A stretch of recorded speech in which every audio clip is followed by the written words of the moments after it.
15th chapter semi conductor, 16th chapter communication system complete చేసాం. అయితే ఇప్పుడు 13th చాప్టర్ ఆటమ్ గురించి డిస్కస్ చేసుకోవాలి. సో ఆటంలో ఆటమ్ గురించి డిఫరెంట్ సైంటిస్ట్ డిఫరెంట్ డిస్కవరీస్ చేశారు. అయితే ఫస్ట్ చెప్పుకోవాల్సిన సైంటిస్ట్ నేమ్ వచ్చేసి జేజే థామ్సన్. సో ఈ J J Thomson matter consist of molecules consist of atoms. So atomic structure గురించి చెప్పారనమాట. సో ఆటమిక్ స్ట్రక్చర్ ఎలా ఉంటుందంటే like watermelon shape. Watermelon అంటే తెలుగులో పుచ్చకాయలా ఉంటుందని చెప్తున్నారు. ఆయన ఏంటంటే ఆ రెడ్ కలర్ మ్యాటర్ వచ్చేసి పాజిటివ్లీ చార్జ్డ్ మ్యాటర్ అని చెప్పారు. ఆ సీడ్స్ వచ్చేసి ఎలక్ట్రాన్స్ అని చెప్పారు. అయితే ఎలక్ట్రాన్ ప్లేస్మెంట్ ర్యాండమ్ గా ఉంటుందని, దాంతోపాటు ఎలక్ట్రాన్ మోషన్ గురించి కానీ వాటి ఆర్బిట్స్ గురించి కానీ జేజే థామ్సన్ ఏం డిస్కస్ చేయలేదు. ఎటొచ్చి ఆయన ఎలక్ట్రాన్ ఉంటుందనే విషయం మాత్రం డిస్కవర్ చేశారు. So electron was mainly discovered by JJ Thomson. So positively charged matter ఉంటుందని చెప్పారు తప్ప తనకి ప్రోటాన్ అన్న నేమ్, వాటి ప్లేస్మెంట్ గురించి, వాటి కరెక్ట్ ప్లేస్మెంట్ గురించి కానీ జేజే థామ్సన్ ఏమీ డిస్కస్ చేయలేదు. సో దానికోసం జేజే థామ్సన్ తర్వాత ఆయన స్టూడెంట్ రూదర్ఫోర్డ్.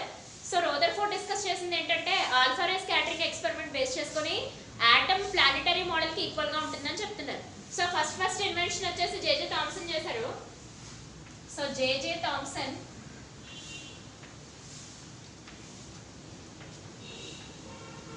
సో ఇది ఈయన డిస్కస్ చేసిన atomic structure atom structure water melon model లో ఉంటుందని చెప్పారు. So mainly focused on electron.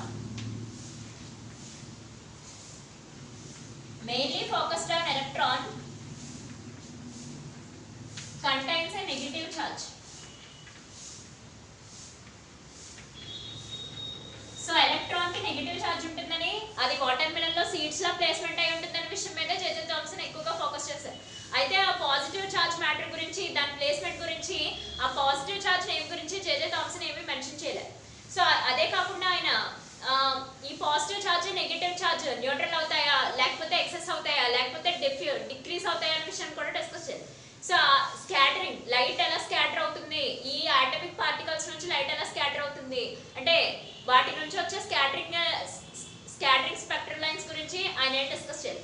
So stability of the atoms ని డిస్కస్ చేయలేదు. At the same time spectral series of the atoms గురించి కూడా జేజే థామ్సన్ ఏం డిస్కస్ చేయలేదు. సో ఆయన మెయిన్ అడ్వాంటేజ్ వచ్చేసి జేజే థామ్సన్ మోడల్లో only focus on the charges మీద బాగా ఫోకస్ చేశారు. అంటే ఒక ఆటమ్ గురించి పాజిటివ్ ఛార్జ్ నెగిటివ్ ఛార్జ్ ఉంటుందన్న విషయాన్ని మాత్రం డిస్కస్ చేస్తారు. So positive charge negative charge ఉందన్న విషయం డిస్కస్ చేయడమే ఫస్ట్ స్టెప్. సో ఆటమ్ అనే అసలు ఏమీ తెలియని ఆటమ్ గురించి ఆటమ్ లో పాజిటివ్ ఛార్జ్ నెగిటివ్ ఛార్జ్ ఉంటుందన్న విషయం డిస్కస్ చేయడమే చాలా బెస్ట్ స్టెప్ ఆటమిక్ డిస్కవరీలో. సో ఆ J J Thomson model first model. ఆ తర్వాత ఆయన స్టూడెంట్ రూదర్ఫోర్డ్ వచ్చారు. సో ఈ రూదర్ఫోర్డ్ ఈయన కూడా రకరకాల ఎక్స్పెరిమెంట్స్ చేసి, సో ఆయన నెక్స్ట్ స్టూడెంట్ వచ్చి రూదర్ఫోర్డ్. సో ఈ రూదర్ఫోర్డ్ రకరకాల ఎక్స్పెరిమెంట్స్ చేశారు. అందులో మనకి ఆల్ఫా రే స్కాటరింగ్ ఎక్స్పెరిమెంట్ చాలా important experiment. Alpha ray scattering experiment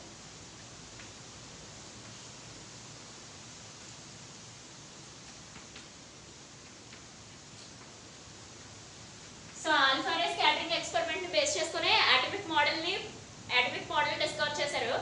ఈ రూదర్ఫోర్డ్ ఆటమిక్ మోడల్ మనకి బేసిక్ ఆటమిక్ మోడల్. ఫస్ట్ ఈ ఆటమిక్ మోడల్ ని బేస్ చేసుకుని ఇప్పుడు ప్రెసెంట్ ఆటమిక్ మోడల్ రన్ అవుతుంది. దీంట్లో రూదర్ఫోర్డ్ ఆటమిక్ మోడల్ లో రకరకాల మోడిఫికేషన్స్ చేసి ఇప్పుడు ప్రెసెంట్ ఉన్న ఆటమిక్ మోడల్ ని తీసుకుంటాం. అయితే ఆటమ్స్ చాప్టర్ కి ఫస్ట్ అదే స్టెప్ స్టోన్ వేసింది, అంటే ఫస్ట్ పునాదిరాలు వేసింది మాత్రం జేజే థామ్సన్. సో జేజే థామ్సన్ అనే ఆయన ఆటమ్ కి పాజిటివ్ ఛార్జ్ నెగిటివ్ ఛార్జ్ అని, ఆ నెగిటివ్ ఛార్జ్ కి ఎలక్ట్రాన్ అన్న నేమ్ ప్లేస్ చేయకపోతే ఆటమ్ కి సంబంధించిన డిస్కవరీస్ ఏమి చెప్పలేం.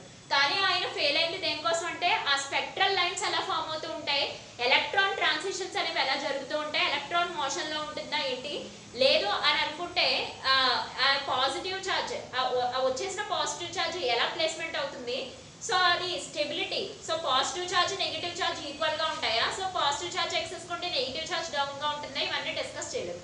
సో తర్వాత ఆయన స్టూడెంట్ రూదర్ఫోర్డ్ దీని గురించి ఆల్ఫా రే స్కాటరింగ్ చాలా రకాల ఎక్స్పెరిమెంట్స్ చేసిన alpha ray scattering experiment is the best experiment. So alpha ray scattering experiment తెలియాలి అంటే ఫస్ట్ మనకి రేడియో యాక్టివ్ ఎలిమెంట్స్ అంటే ఏంటో తెలియాలి.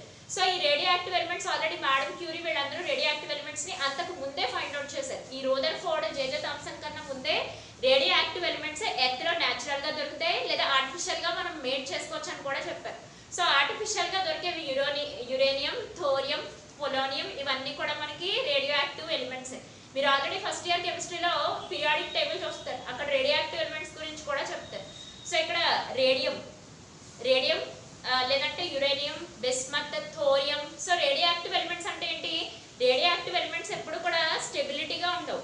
సో ఎప్పుడు కూడా వాటి ఫామ్ ని చేంజ్ చేసుకుంటూ ఉండి ఎమిషన్ అంటూ ఇస్తూ ఉంటాయి. మనం ఏదైనా సరే వాటి టెంపరేచర్ ఇంక్రీజ్ చేసినా, so radio active elements temperature increase చేస్తే వాటి ఫామ్ అనేది మారిపోతుంది. ఫర్ ఎగ్జాంపుల్ యురేనియం చేంజ్ అయిపోయి థోరియం కింద మారిపోవచ్చు, థోరియం చేంజ్ అయిపోయి రేడియం కింద మారచ్చు, సో రేడియం చేంజ్ అయిపోయి బిస్మత్ కింద మారచ్చు. సో అలా వాటి చేంజెస్ అనేవి మారిపోతూ ఉంటాయి. ఎలక్ట్రాన్స్ లాస్ అయినా అవుతాయి లేదా ఎలక్ట్రాన్స్ గెయిన్ అయినా అవుతాయి. అందులో న్యూక్లియస్ కూడా స్టెబిలిటీగా ఉండదు. సో వాటిని రేడియో యాక్టివ్ ఎలిమెంట్స్ అని చెప్తారు. సో ఆ రేడియో యాక్టివ్ ఎలిమెంట్స్ తీసుకొని ఈ ఆల్ఫా రే స్కాటరింగ్ ఎక్స్పెరిమెంట్ అనేది ప్రొవైడ్ చేశారు. సో ఈ ఆల్ఫా రే స్కాటరింగ్ ఎక్స్పెరిమెంట్ ఒకసారి డిస్కస్ చేసినట్టయితే, alpha ray scattering experiment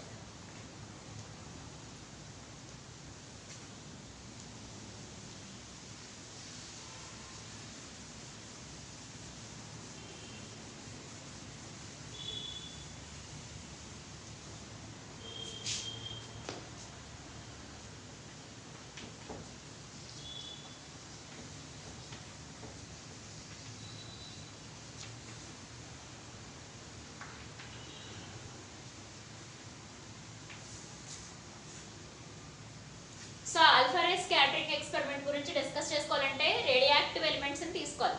so అందులో ఈ ఎక్స్పెరిమెంట్ లో కన్సిడర్ తీసుకున్న radio active element, so radio active element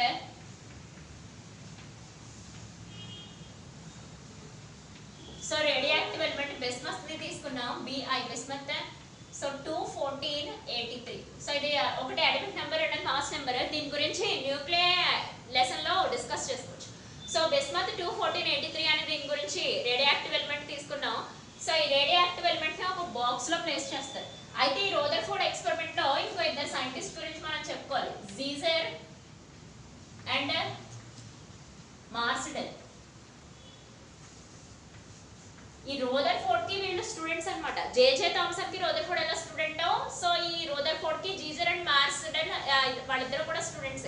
అయితే ఈ ఆల్ఫా రే స్కాటరింగ్ ఎక్స్పెరిమెంట్ లో చిన్న మోడిఫికేషన్స్ వీళ్ళే చేశారు. సో ఆ మోడిఫికేషన్స్ చేయడం వల్లే మనకి ప్రోటాన్ అనే పార్టికల్ గురించి, న్యూక్లియస్ అనే మాట గురించి, ఆటమ్ లో ప్రోటాన్ అన్న వర్డ్ గురించి, న్యూక్లియస్ అనే వర్డ్ గురించి డిస్కవర్ చేయడం కోసం వీళ్ళు జీజర్, మార్సన్ ఆ ఎక్స్పెరిమెంటల్ లో రకరకాల మోడిఫికేషన్స్ అనేవి చేశారు. సో ఇందులో మనం రేడియో యాక్టివ్ ఎలిమెంట్ తీసుకుంటాం బిస్మత్, దాన్ని ఒక క్లోజ్డ్ బాక్స్ లో ప్లేస్ చేసి, సో ఇది బిస్మత్. సో దీనికి ఒక చిన్న హోల్ లాంటిది చేస్తాం, లేదా దీన్ని స్లిట్ అని కూడా అంటారు. ఓకే, సో ఇక్కడ నుంచి మనం ఇవిలా లెడ్ బ్రిక్స్ ని ప్లేస్ చేస్తాం. సో లెడ్ తో తయారు చేసిన బ్రిక్స్ లాంటివి ప్లేస్ చేస్తాం.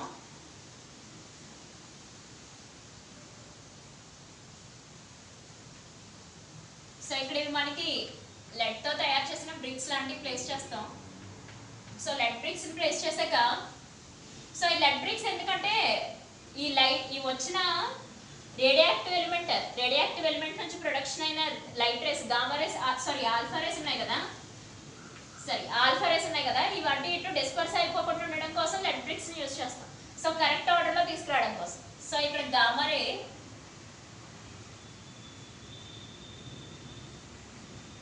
సో ఇవి స్టాండ్స్.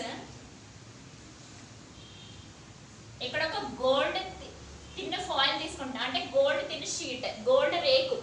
ఓకే, గోల్డ్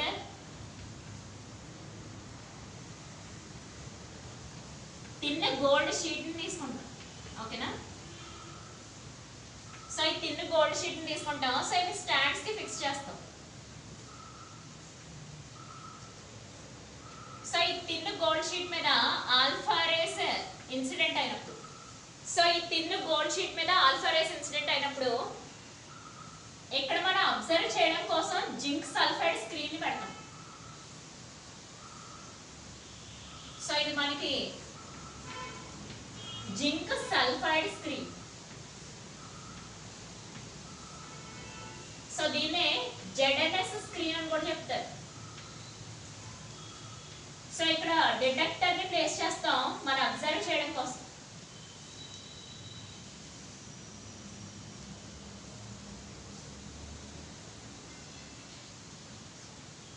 సో ఇది డిటెక్టర్.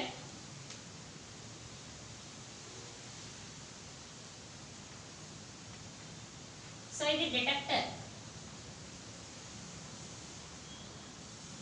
సో ఇది మనం అబ్జర్వ్ చేయడం కోసం డిటెక్టర్ ని ప్లేస్ చేస్తాం. సో ఇక్కడ నుంచి వచ్చిన ఆల్ఫా రేస్. సో ఇదంతా ఎక్స్పెరిమెంటల్ అరేంజ్మెంట్ అన్నమాట. ఫస్ట్ ఇక్కడ బిస్మత్ రేడియాక్టివ్ ఎలిమెంట్ ఒక క్లోజ్డ్ దాంట్లో క్లోజ్డ్ షేప్ ఉన్న బాక్స్ లో తీసుకుంటాం. సో దానికి ఒక స్లిట్ ని హోల్ ని చేస్తాం.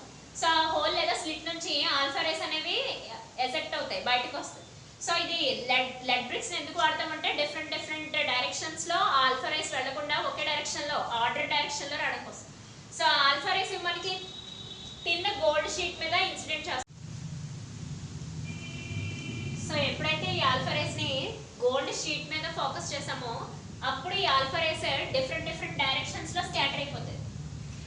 సో డిఫరెంట్ డైరెక్షన్స్ లో స్కాటర్ అయిపోయి సో ఇలా డిఫరెంట్ డైరెక్షన్స్ లో స్కాటర్ అయ్యి సో కొన్ని ఆల్ఫా రేస్ మనటికి మాత్రం బ్యాక్వర్డ్ డైరెక్షన్ లో డిఫ్లెక్ట్ అవుతాయి. సో బ్యాక్వర్డ్ డిఫ్లెక్షన్ అవుతుంది. సో బ్యాక్వర్డ్ డిఫ్లెక్షన్ అవుతుంది. కొన్ని ఆల్ఫా రేస్ వచ్చేసి ఫ్రంట్ వర్డ్ స్కాటరింగ్ అయ్యి ఇక్కడ మనకి జింక్ సల్ఫైడ్ స్క్రీన్ మీద అబ్జర్వ్ చేస్తాం. సో కొన్ని అంటే ఒక 2000 ఆల్ఫా రేస్ లో ఒక 1 రే మాత్రమే బ్యాక్వర్డ్ డిఫ్లెక్ట్ అవుతుంది. ఓకే, అంటే 2000 ఆల్ఫా రేస్ ఇక్కడ జింక్ సల్ఫైడ్ స్క్రీన్ మీద అబ్జర్వ్ చేస్తే మనం ఏదో ఒక 1 రే మట్టికి మాత్రమే మనకి ఇక్కడ వెనక్కి బ్యాక్ సైడ్ డిఫ్లెక్ట్ అవుతుంది. అంటే ఈ ఎక్స్పెరిమెంటల్ సెటప్ బట్టి వాళ్ళు లాస్ట్ కన్క్లూడ్ చేసింది ఏంటంటే, పైగా ఈ ఎక్స్పెరిమెంటల్ సెటప్ లో జిజర్ మ్యాగ్సన్ డిఫరెంట్ మోడిఫికేషన్స్ చేశారన్నారు కదా. అవి ఏంటంటే ఫస్ట్ ఇక్కడ ఏదో ఒక చోట డిటెక్టర్ ని ఫిక్స్ చేస్తారు. స్టార్టింగ్ లో రోదర్ఫోర్డ్ చేసిన ఎక్స్పెరిమెంట్ ఏంటి, డిటెక్టర్ ని ఫస్ట్ ఫిక్స్ చేస్తారు. అయితే అలా ఫిక్స్ చేసినప్పుడు ఏదో ఒక ప్లేస్ లో మిడిల్ లో కానీ చివర ఈ షార్ప్ ఎడ్జెస్ లో కానీ ఫిక్స్ చేసి అబ్జర్వ్ చేసినప్పుడు మనకి కరెక్ట్ స్కాటరింగ్స్ ఫైండ్ అవుట్ చేయలేకపోయాం. కొంచెం బ్లర్ గా వచ్చిన స్కాటరింగ్స్ అనేవి వచ్చాయి. అయితే వాటిని కరెక్ట్ స్కాటరింగ్స్ ప్లేస్మెంట్ అవడం కోసం ఈ డిటెక్టర్ ని మోషన్ లోకి తీసుకొచ్చారు. అదే వాళ్ళు చేసిన మోడిఫికేషన్. అయితే జీజర్ మార్సిడర్ చేసింది ఏంటంటే ఈ డిటెక్టర్ ని మోబుల్ చేశారనమాట. ఫిక్స్డ్ కాకుండా మోబుల్ చేస్తే స్కాటరింగ్ ఆఫ్ ఆల్ఫా రేస్ ని లేదా ఆటమ్ యొక్క కంప్లీట్ స్ట్రక్చర్ ని ఇంకా బాగా అర్థం చేసుకోగలిగారు. సో క్లియర్ గా అండర్స్టాండ్ చేసుకోవడం కోసం ఈ డిటెక్టర్ ని మోబుల్ చేశారు జిజర్ మార్సిడర్. అంతే వాళ్ళు చేసిన మోడిఫికేషన్స్ చిన్నదైనా అటమిక్ స్ట్రక్చర్ ని ఇంకా క్లియర్ గా అబ్జర్వ్ చేయడానికి చాలా ఉపయోగపడింది. సో ఇప్పుడు ఈ అటమిక్ స్ట్రక్చర్ ఈ ఎక్స్పెరిమెంటల్ నుంచి ఫైనల్ కన్క్లూజన్ ఏంటంటే 2 విషయాలు. ఒకటి, ఆటమ్స్ కి న్యూక్లియస్ ఉంటుంది. ఆ న్యూక్లియస్ కి పాజిటివ్ ఛార్జ్ ఉంటుంది. ఓకే, సరే ఆ పాజిటివ్ ఛార్జ్ మినహాయించి రిమైనింగ్ పార్ట్ అంతా హాలోగా ఉంటుంది. ఆ హాలోలో మనకి ఆర్బిట్స్ లో సర్క్యులర్ ఆర్బిట్స్ లో ఎలక్ట్రాన్స్ అనేవి రొటేట్ అవుతాయి. సో ఎప్పుడైతే మన ఆల్ఫా రేస్ 90% పాజిటివ్ ఛార్జ్ ని కన్సిస్ట్ అయి ఉంటాయి. So alpha rays positive charge, beta rays negative charge, gamma rays neutral charge అని డిస్కస్ చేస్తాం. So alpha rays consist of positive charge కదా. సో న్యూక్లియస్ లో ఉంది కూడా. ఫర్ ఎగ్జాంపుల్ నా హ్యాండ్ ఇక్కడ మీకు ఆల్ఫా రే అనుకుంటే ఇది మనకి న్యూక్లియస్ అని అనుకుంటే ఒక ఆటమ్ లో న్యూక్లియస్ అనుకుంటే ఈ డస్ట్. సో ఎప్పుడైతే మన ఆల్ఫా రే వచ్చి ఎజెక్ట్ అయిందో positive compulsory repulsion. Okay, so deflect back అయిపోయింది. సో రిమైనింగ్ అంతా ఆటమ్ రిమైనింగ్ పార్ట్ అంతా హాలో కాబట్టి రిమైనింగ్ రేస్ ఆల్ఫా రేస్ అనేవి స్కాటర్ అయ్యి జింక్ సల్ఫైడ్ స్క్రీన్ మీద మనం అబ్జర్వ్ చేస్తాం. ఓకేనా. సో ఫస్ట్ పోస్టులేట్ ఆయన ఈ ఎక్స్పెరిమెంట్ నుంచి ఫస్ట్ కన్క్లూడ్ చేసింది ఏంటి, ఆటమ్ కి న్యూక్లియస్ ఉంటుంది. సో ఆటమ్ కి న్యూక్లియస్ ఉంటుంది, అది పాజిటివ్ ఛార్జ్ అయి ఉంటుంది. ఓకే, ఆటమ్స్ కి న్యూక్లియస్ ఉంటుంది, అది పాజిటివ్ ఛార్జ్ అయి ఉంటుంది, మిడిల్ లో ఉంటుంది. Okay, middle.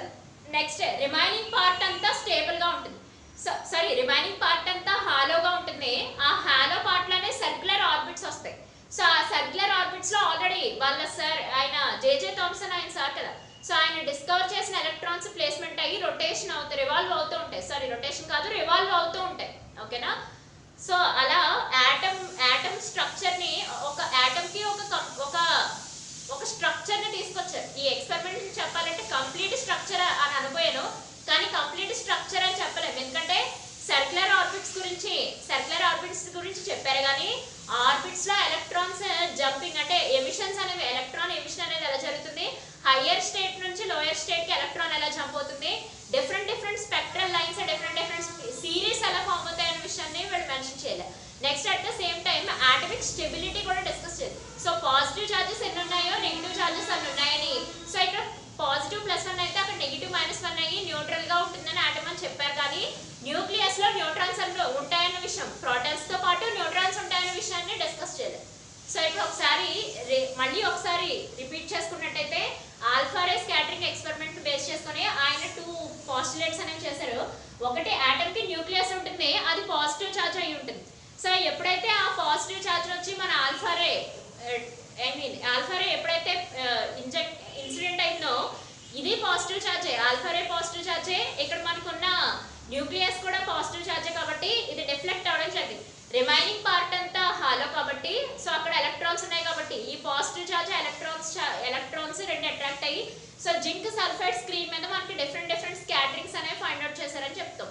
సో అది ఈ డిటెక్టర్ ని ఒక చోటే ప్లేస్ చేస్తే మనం స్కాటరింగ్స్ క్లియర్ గా అబ్జర్వ్ చేయలేం కాబట్టి, సో ఆటమిక్ స్ట్రక్చర్ ని క్లియర్ గా అబ్జర్వ్ చేయడం కోసం ఈ డిటెక్టర్ ని మోషన్ లోకి తీసుకొచ్చారు. ఎవరు? జీజర్ అండ్ మార్సిడెన్. సో ఇదంతా మనకి హిస్టారికల్ బ్యాక్గ్రౌండ్, ఆటమ్ కి సంబంధించిన హిస్టారికల్ బ్యాక్గ్రౌండ్. ఫస్ట్ మనకి జేజే థామ్సన్, తర్వాత రూదర్ఫోర్డ్. సో ఈ రూదర్ఫోర్డ్ ఎక్స్పెరిమెంట్స్ లో alpha ray scattering experiment better experiment, దాంట్లో ఒక విషయం డిస్కవర్ అయింది, రెండు విషయాలు డిస్కవర్ అయ్యాయి. ఒకటి ఆటమ్ లో న్యూక్లియస్ ఉంటుంది, న్యూక్లియస్ లో పాజిటివ్ చార్జ్ ఉంటుంది. ఓకేనా? ఆటమ్ కి సంబంధించి న్యూక్లియస్ కి సంబంధించి పాజిటివ్ చార్జ్ ఉంటుందని చెప్పారు. ఆ పాజిటివ్ చార్జ్ పేరే ప్రోటాన్ అని పెట్టారు. ఓకే, సో పాజిటివ్ చార్జ్ కి ప్రోటాన్ అని నేమ్ ఇచ్చారు. సో ఎలక్ట్రాన్ జేజే థామ్సన్ ఎలా డిస్కవర్ చేశారో ప్రోటాన్ ని రూదర్ఫోర్డ్ డిస్కవర్ చేశారు. Electron was discovered by JJ Thomson, proton was discovered by Rutherford. So atom లో న్యూక్లియస్ గురించి సో న్యూక్లియస్ అంతా పాజిటివ్ చార్జ్ అయి ఉంటుంది, ఆ పాజిటివ్ చార్జ్ కి ప్రోటాన్ అని నేమ్ ఇచ్చారు. ఓకే, కానీ వాళ్ళ న్యూట్రాన్ గురించి ఏం డిస్కస్. నెక్స్ట్ సెకండ్ వన్ వచ్చేసి, so electrons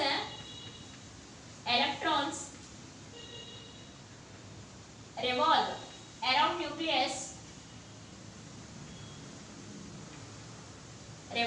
nucleus in a circular path, in circular orbits అని చెప్పారు. సో ఈ సర్క్యులర్ ఆర్బిట్స్ నే ప్లానెటరీ మోడల్ అని చెప్తారు.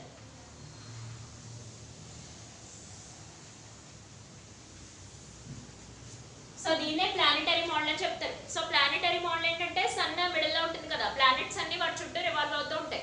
సో అలాగే సో సన్ ప్లేస్ లో మనం న్యూక్లియస్ ని ఊహించుకోవాలి. సో రిమైనింగ్ ప్లానెట్స్ ప్లేస్ లో మనం ఎలక్ట్రాన్స్ ని ఇమాజిన్ చేసుకోవాలి. సో సన్ ప్లేస్ లో మనం పాజిటివ్ చార్జ్ న్యూక్లియస్ ని, అప్పటికి ఇంకా న్యూట్రాన్స్ డిస్కవర్ అవ్వలేదు. ఆ తర్వాత చార్విక్ న్యూట్రాన్స్ డిస్కవర్ చేశారు. అవి మళ్ళీ ఈ న్యూక్లియస్ లో ప్రోటాన్స్ తో పాటు న్యూట్రాన్స్ కూడా ఉంటాయి. సో న్యూట్రాన్స్ కి న్యూట్రల్ చార్జ్ ప్లేస్మెంట్ అవుతుంది, అప్పుడే ఆటమిక్ స్టెబిలిటీ అనేది కరెక్ట్ గా ఉంటుందని తర్వాత చార్విక్ డిస్కవర్ చేశారు. ఆ తర్వాత డిస్కస్ చేసుకుందాం. సో ఇప్పుడు JJ Thomson alpha ray scattering experiment base చేసుకుని alpha rays positive charge, so ఈ ఆల్ఫా రేస్ పాజిటివ్ చార్జ్ తో బేస్ అయి ఉంటాయి 90%. సో ఎప్పుడైతే న్యూక్లియస్ లో పాజిటివ్ చార్జ్ ఉందో ఈ పాజిటివ్ రిపెల్ అయిపోయి కొన్ని రేస్ బ్యాక్ కి డిఫ్లెక్ట్ అవుతాయి. రిమైనింగ్ ఆటమ్ అంతా హాలో అంటే సర్క్యులర్ ఆర్బిట్స్ లో ఎలక్ట్రాన్స్ రివాల్వ్ అవుతుంది కాబట్టి ఈ పాజిటివ్ లో ఆల్ఫా రేస్ లోనే పాజిటివ్, ఎలక్ట్రాన్ లో నెగిటివ్ కి అట్రాక్ట్ అవి ఆ జింక్ సల్ఫైడ్ స్క్రీన్ మీద లైట్ అనేవి స్కాటరింగ్ ఆల్ఫా రేస్ అనేవి స్కాటరింగ్ అయ్యి మనకి కంటికి విజిబుల్ అవుతుంది. సో దాన్ని ఆ డిటెక్టర్ లో మనం ప్లేస్ చేస్తాం. సో అందులో ఫస్ట్ ఆయన చెప్పింది ఆల్రెడీ డిస్కస్ చేసుకుంది, ఆటమ్ లో న్యూక్లియస్ ఉంటుంది, న్యూక్లియస్ లో positive charge, so positive charge పేరు ప్రోటాన్. సో నెక్స్ట్ ఏంటి, electrons revolve around the nucleus in circular orbits like a planetary model. So ఎలా అయితే న్యూక్లియస్ అంటే ఇప్పుడు మనకి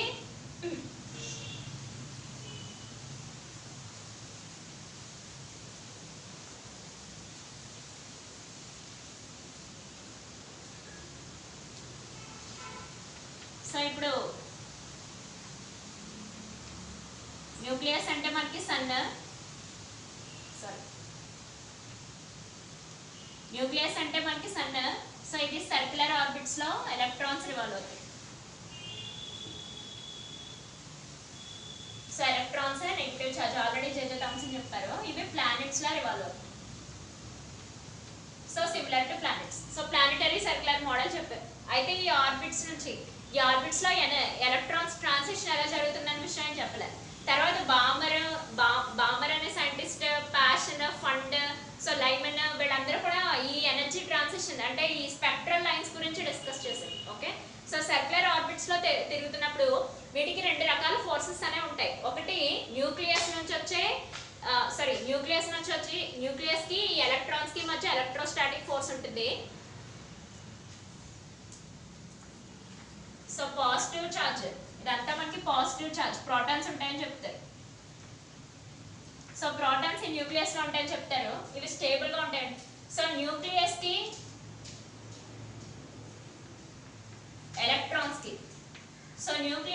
ఎలక్ట్రాన్స్ కి మధ్య ఎలక్ట్రోస్టాటిక్ ఫోర్స్ ఉంటుందని డిస్కస్ చేస్తారు. So electrostatic force, okay, so nucleus కి ఎలక్ట్రాన్స్ కి మధ్య ఎలక్ట్రోస్టాటిక్ ఫోర్స్ ఉంటుంది. సో ఎలక్ట్రోస్టాటిక్ ఫోర్స్ వల్లే మనకి ఇక్కడ ఈ ఎలక్ట్రోస్టాటిక్ ఫోర్స్ వల్లే ఎలక్ట్రాన్స్ ఎలా రివాల్వ్ అవుతాయి సర్క్యులర్ ఆర్బిట్స్ లో అని ప్లేస్ చెప్తారు. ఎలా అయితే సన్ చుట్టూ ప్లానెట్స్ రివాల్వ్ అవుతాయో అలా సన్ చుట్టూ ప్లానెట్స్ రివాల్వ్ అవుతాయి అంటే because of the gravitational force. Okay, because of the gravitational force అలా సన్ చుట్టూ రివాల్వ్ అవుతున్నాయి. సేమ్ అలాగే న్యూక్లియస్ లో కూడా పాజిటివ్ న్యూక్లియస్ చుట్టూ నెగిటివ్ ఎలక్ట్రాన్స్ రివాల్వ్ అవుతాయి by using electrostatic force. So electrostatic force coulombs law base చేసుకొని చెప్తారు. కూలమ్స్ లా, సో దీని గురించి ఆల్రెడీ ఒక చాప్టర్ ఉంది, అది డిస్కస్ చేస్తాం. సో కూలమ్స్ లా బేస్ చేసుకొని చెప్తారు. సో కూలమ్స్ లా బేస్ చేసుకొని electrostatic force, so electrostatic force is equal to 1/4πε0 electron charge E²/r². Okay, so దానికి equation electrostatic force is equal to 1/4πε0 E²/r². So దీని గురించి మనం వేరే చాప్టర్ ఉంది, అందులో డిస్కస్ చేసుకోవచ్చు. సో ఇది ఎప్సిలాన్ అని చెప్తారు, కాన్స్టెంట్ వాల్యూ. సో ఇది E² అంటే ఎలక్ట్రాన్ యొక్క ఛార్జ్, E² అంటే ఎలక్ట్రాన్ యొక్క ఛార్జ్, R అంటే సో న్యూక్లియస్ కి ఎలక్ట్రాన్ కి మధ్యన డిస్టెన్స్. సో ఇక్కడ R అంటే సో న్యూక్లియస్ కి ఎలక్ట్రాన్ కి మధ్యన డిస్టెన్స్ R అని చెప్తారు. So electrostatic force is equal to 1/4πε0 E²/r². Okay, so ఈ ఫోర్స్ సెంట్రిపెడల్ ఫోర్స్ కి ఈక్వల్ గా ఉంటుంది. ఫస్ట్ ఇయర్ లో చెప్పుకున్నారు మీరు centrifugal force, centripetal force. So ఈ ఎలక్ట్రాన్ రివాల్వ్ అవుతున్నప్పుడు ఇంకో ఫోర్స్ కూడా ఎలక్ట్రాన్ మీద పనిచేస్తుంది. సో ఓన్లీ ఎలక్ట్రాన్ మీద సెంట్రిపెడల్ ఫోర్స్ పనిచేస్తుంది. సో ఆ సెంట్రిపెడల్ ఫోర్స్ కి ఎలక్ట్రాన్ ఫోర్స్ రెండు ఈక్వల్ గా ఉన్నప్పుడు మాత్రమే మనకి అలా సర్క్యులర్ ఆర్బిట్స్ లో రొటేషన్ అవుతున్నాయి అని విషయం చెప్పారన్నమాట. ఫస్ట్ వన్ ఏంటంటే న్యూక్లియస్ కి ఎలక్ట్రాన్స్ కి మధ్యలో ఎలక్ట్రోస్టాటిక్ ఫోర్స్ ఉంటుంది. సో పర్టికులర్ గా ఎలక్ట్రాన్స్ కి సెంట్రిపెడల్ ఫోర్స్ ఉంటుంది. ఈ రెండు ఫోర్సెస్ ఈక్వల్ గా ఉన్నప్పుడు, అంటే ఒకటి ఎక్కువ ఒకటి తక్కువ ఉన్నా సరే ఎలక్ట్రాన్స్ అనేవి న్యూక్లియస్ లో వచ్చి పడిపోతాయి. సో అలా న్యూక్లియస్ లో వచ్చి పడిపోతాయని డిఫరెంట్ సైంటిస్టులు తర్వాత ఆర్గ్యూ చేశారు. వాటికి డిఫరెంట్ థీసిస్ కూడా ప్రొవైడ్ చేశారు, అది తర్వాత డిస్కస్ చేస్తాం. సో ఇప్పుడు ఎలక్ట్రాన్స్ కి సెంట్రిపెడల్ ఫోర్స్, సో ఈ రెండింటి మధ్య ఉన్న ఎలక్ట్రోస్టాటిక్ ఫోర్స్ రెండు ఈక్వల్ అవుతాయి. So electrostatic force is equal to 1/4πε0 E²/r². That will be equal to centripetal force, that will be equal to mv²/r. So దీని పేరు సెంట్రిపెడల్ ఫోర్స్. సో ఎలక్ట్రాన్ కున్న సెంట్రిపెడల్ ఫోర్స్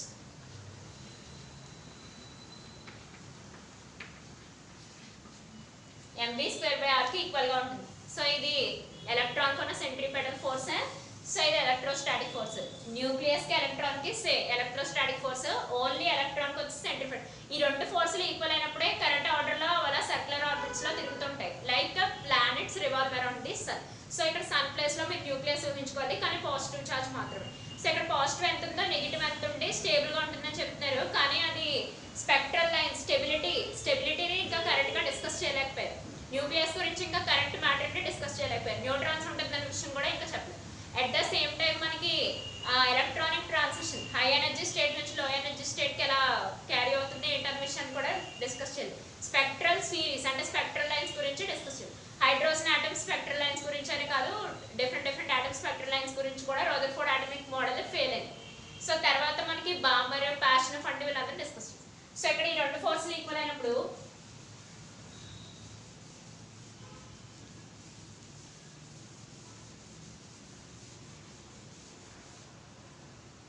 సో ఇక్కడ ఈ 2 ఫోర్సెస్ ని equal చేసాం. ఒకటి వచ్చి ఎలక్ట్రోస్టాటిక్ ఫోర్స్ ఇక్కడ నేను మాట్లాడినట్టు, రెండోది వచ్చేసి centripetal force that will be equal to mv²r. So దీని నుంచి r కి ఫార్ములా తీసుకోవాలి రేడియస్ ఆఫ్ ద ఆర్బిట్ కి.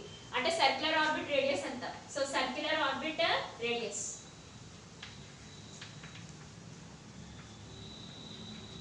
So circular orbit radius equations ని యూస్ చేసుకొని ఫైండ్ అవుట్ చేస్తాం. So 1/4πε0 e²/r² that will be equal to mv²/r. So ఇది r ఒకటే మనకి ఫైండ్ అవుట్ చేయడం కోసం సో దీన్ని ఎలా తీసుకొస్తాం, e²/4πε0. సో ఇటువైపు పక్క తీసుకొచ్చాను, ఈ r² ని ఇలా తీసుకెళ్ళాలి up side direction. So 4πε0 mv² that will be equal to r²/r అంటే ఇక్కడ మనకి r. Okay, so r is equal to formula వచ్చేసి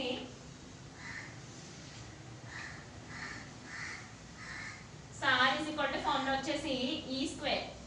so e²/4πε0 mv² that will be equal to r. So radius of the circular orbit కి formula according to Rutherford model. ఓకేనా?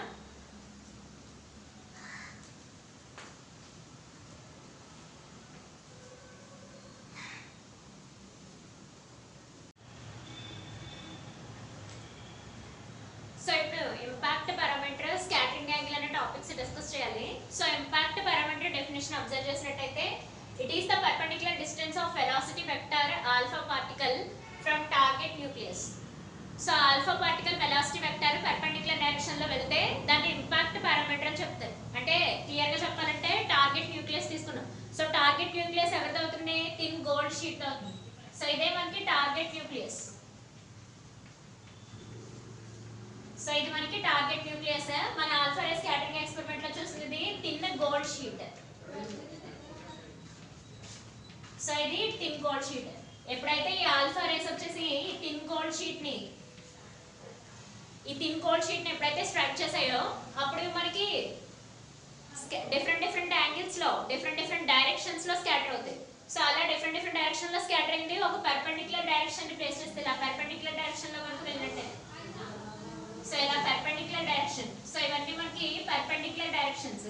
So ఇలా straight line లో వెళ్తే మనకి parallel directions. Same line లో కనుక light scatter అయితే అది parallel direction. So perpendicular directions లో కనుక లైట్ రేస్ ఆల్ఫా రేస్ కనుక స్కాటర్ అయితే దాన్ని ఇంపాక్ట్ పారామీటర్ b అని చెప్తారు. So small b represents impact parameter. It is the perpendicular distance of velocity vector. So ఇక్కడ ఆల్ఫా రేస్ కున్న వెలాసిటీ వెక్టర్ పర్పెండిక్యులర్ డైరెక్షన్ లో కనుక వెళ్ళినట్టయితే from target nucleus, once target nucleus ని హిట్ చేసిన తర్వాత, వన్స్ స్ట్రైక్ చేసిన తర్వాత అవి పర్పెండిక్యులర్ డైరెక్షన్ ఈ స్ట్రైట్ లైన్ డైరెక్షన్ లో కనుక ఇలా ప్యారలల్ డైరెక్షన్ లో కాకుండా ఇలా పర్పెండిక్యులర్ డైరెక్షన్ లో కనుక తీసుకున్నట్టయితే వాటిని ఇంపాక్ట్ పారామీటర్ b అని చెప్తారు. ఓకే, సో ఇక్కడ ఇంపాక్ట్ పారామీటర్ అక్కడ ఉన్న స్కాటరింగ్ యాంగిల్ రెండు మనకి ఇన్వర్స్లీ ప్రపోర్షనల్. సో ఎప్పుడైతే ఈ రే నేను ఇక్కడ డ్రా చేసిన ఈ రే ఎప్పుడైతే ఇలా పర్పెండిక్యులర్ డైరెక్షన్ లో వెళ్ళడం స్టార్ట్ అయిందో, సో ఇక్కడున్న రేస్ కి ఈ రేస్ కి మధ్య సమ్ థీటా యాంగిల్ ఫామ్ అవుతుంది. So some theta angle make చేస్తున్నాం, ఆ యాంగిల్ మనం స్కాటరింగ్ యాంగిల్ అని చెప్తాం. So impact parameter scattering angle రెండు ఇన్వర్స్లీ ప్రపోర్షనల్. సో ఎలా అంటే ఇంపాక్ట్ పారామీటర్ హై అయితే స్కాటరింగ్ యాంగిల్ డౌన్ అవుతుంది. సో ఇంపాక్ట్ పారామీటర్ లో అయితే స్కాటరింగ్ యాంగిల్ హై అవుతుంది. సో అలా ఒకదానికొకటి ఇన్వర్స్లీ ప్రపోర్షనల్. ఒకటి హై అయితే ఒకటి లో అవుతుంది, ఒకటి అదే స్కాటరింగ్ యాంగిల్ b హై అయితే ఇక్కడ మీరు అబ్జర్వ్ చేసినట్టయితే క్లారిటీగా రాసాం impact parameter b is inversely proportional to θ. అంటే స్కాటరింగ్ యాంగిల్ గా ఇన్వర్స్లీ ప్రపోర్షనల్ గా ఉంటుంది. అంటే for example large b values అక్కడైతే అక్కడ θ వాల్యూస్ 0. సో ఇక్కడ b వాల్యూస్ మినిమం అయితే అక్కడ θ వాల్యూస్ పై అవుతుంది. ఎప్పుడైతే పై అవుతుందో మనకి టార్గెట్ న్యూక్లియస్ ని స్ట్రైక్ చేసి ఆల్ఫా పార్టికల్స్ రీబౌన్స్ బ్యాక్ అయిపోతాయి, ఈ డైరెక్షన్ లోకి వచ్చేస్తాయి. సో దీన్ని θ is equal to pi direction లోకి వచ్చేస్తాయి ఇలా. So θ is equal to pi direction అంటే ఇది. అక్కడ మనకి ఇంపాక్ట్ పారామీటర్ b అనేది వెరీ మినిమం గా ఉంటుంది. సో ఎప్పుడైతే మినిమం గా ఉంటుందో స్కాటరింగ్ యాంగిల్ మాక్సిమం ఉంటుంది, అంటే పై యాంగిల్ మేక్ చేస్తుంది. మీకు తెలిసిన విషయం కదా. సో ఇది పై యాంగిల్ ఇలా rebound back. So θ is equal to pi ఇక్కడ మేక్ చేస్తుంది. సో ఎప్పుడైతే టార్గెట్ న్యూక్లియస్ ని టచ్ చేసి ఇలా రీబౌన్స్ బ్యాక్ అయ్యి పై అనే యాంగిల్ మేక్ చేస్తుంది. ఎప్పుడు ఇంపాక్ట్ పారామీటర్ b అనేది మనకి మినిమం గా ఉన్నప్పుడు.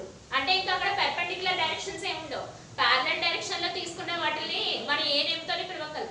కానీ పర్పెండిక్యులర్ డైరెక్షన్ టార్గెట్ న్యూక్లియస్ ని హిట్ చేసిన తర్వాత సో పర్పెండిక్యులర్ డైరెక్షన్ లో వెళ్తే వాటి ఇంపాక్ట్ పారామీటర్ స్మాల్ b అని చెప్తాం. సో ఎంత యాంగిల్